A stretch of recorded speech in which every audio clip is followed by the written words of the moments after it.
not on top, below, on the top You're deck. creating a weak point here because you've got different materials that expand.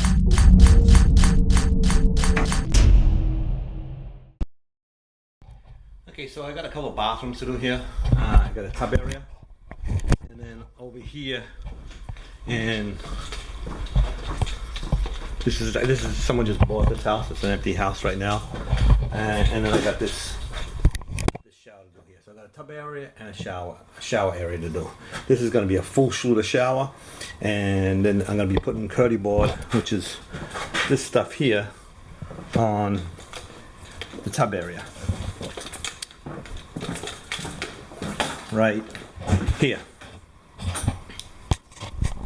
Okay, so I just want to clear up some confusion because there's a lot of people saying that you put the board above the tub lip or you put it over the tub lip.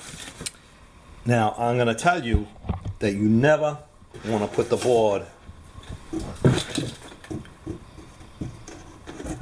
like this on the tub lip.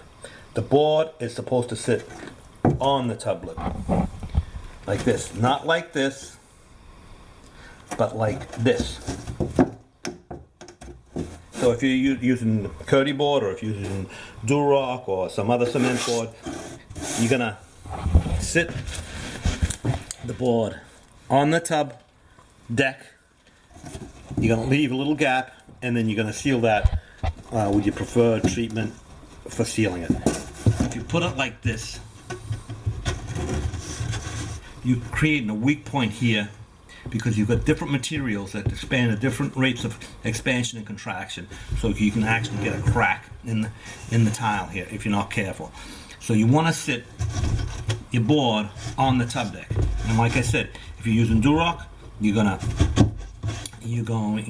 to seal it with either silicone or whatever your preferred treatment is. I'm using curdy board, which is a Schluter product, so I'm going to be using Curdy Fix and do it the way that they recommend. So the stud has to be furred out. The stud, see how these studs are being notched? These studs are being notched. Now this one here actually, because it's the walls aren't flat.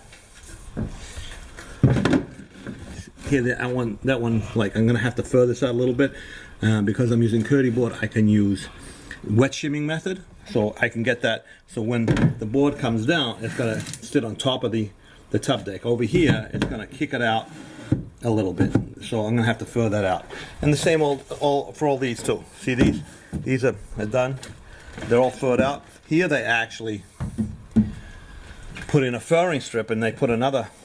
You know, because of the tub, they modified this a bit to get this tub to fit because of the plumbing here. And here they also did put a furring strip to get it over the tub lip over here. So you don't want the board to sit on the tub.